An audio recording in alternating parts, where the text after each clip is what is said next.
तेरी आंखों के दरिया का उतरना भी।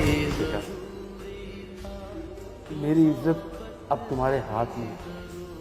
मैंने बहुत बड़ी गलती कर दी जो अपनी ही बेटी का घर खराब किया।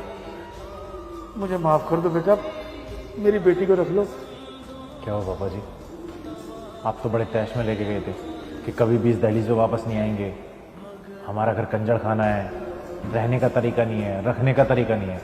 अपनी हद में रहे और तू इन कपड़ों में कहीं नहीं जाएगी।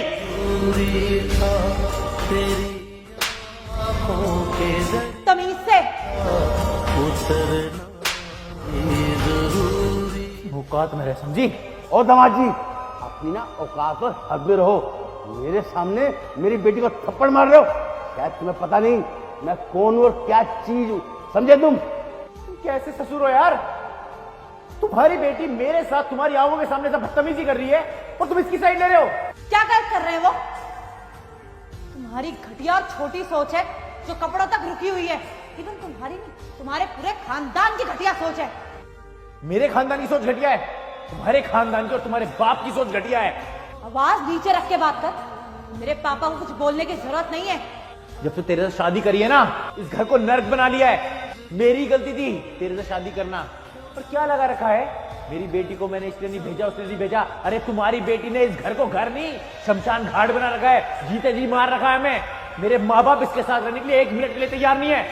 और मैं तो खुद ही नहीं चाहता था कि मेरी बेटी की तुमसे शादी हो। वो तो मेरी बेटी ने जिद करके तुमसे शादी कर ली, लेकिन गलती की मैंने तुम्हारे साथ शादी करवा के फटीचर गरीब कही के। क्या ड्रामा लगा रखा है? ऐसा ही है ना तो घर के बाहर चली जा, तलाक दे, खत्म कर। चल बेटी।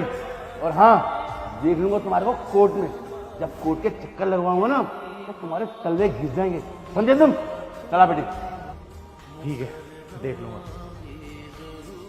मैं तुम्हारे आगे हाथ जोड़ता हूँ बेटा। मुझसे बहुत बड़ी गलती होगी बेटा। अगर इसे रखवाना है तो मेरे घर वालों से मांगनी पड़ेगी आप दोनों को माफी। अगर वो कहेंगे तो मैं रख लूंगा, नहीं तो मैंने जोड़ा आपके आगे हाथ।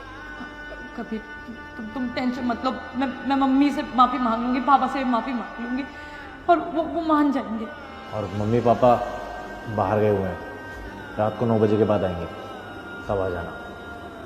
ठीक है बेटा।